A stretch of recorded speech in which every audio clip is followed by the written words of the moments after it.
Born into profound poverty in London in 1889, Charles Spencer Chaplin's early life was a struggle for survival.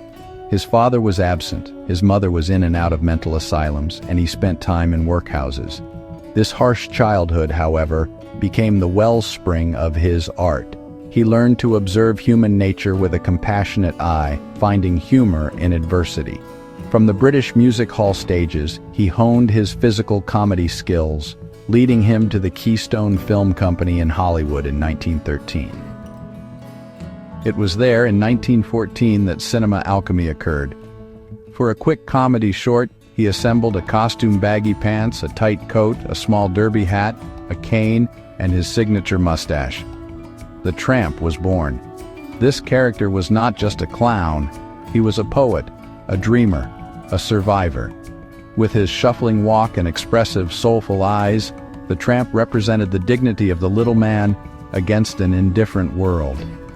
Chaplin, now in complete creative control, wrote, directed, produced, scored, and starred in his films, becoming the world's first global celebrity.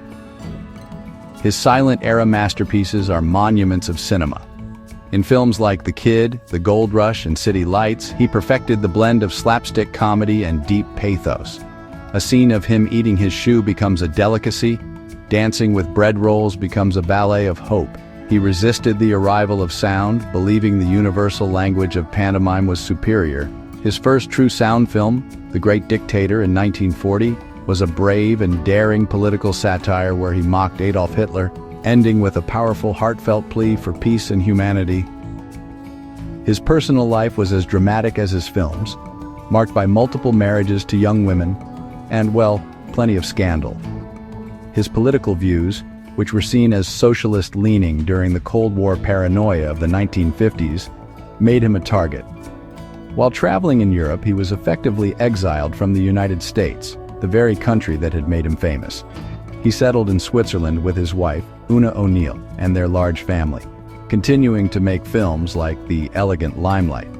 In 1972, he returned to America for a final, emotional tribute, receiving an honorary Academy Award that was greeted with the longest standing ovation in Oscar history.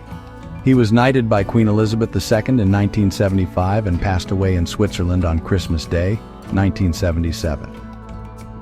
Charles Chaplin was not just a comedian. He was a visionary artist who used laughter as a weapon against tyranny and a balm for the human condition. He gave a face to the oppressed and a voice to the silent, proving that comedy could, carry the weight of the world. A curious fact is that he entered a Charlie Chaplin look-alike contest in San Francisco and surprisingly came in third place. He was one of the founding members of United Artists, securing creative freedom for artists everywhere.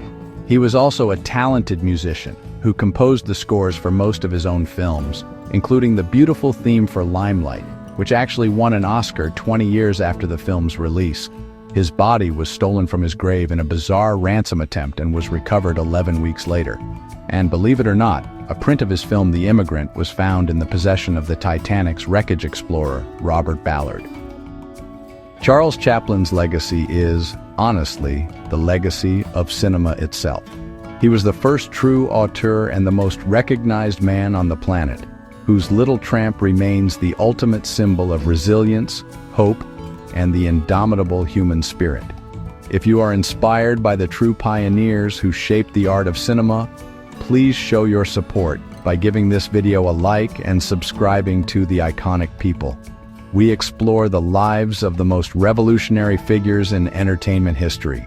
Let us know in the comments which iconic artist we should feature next.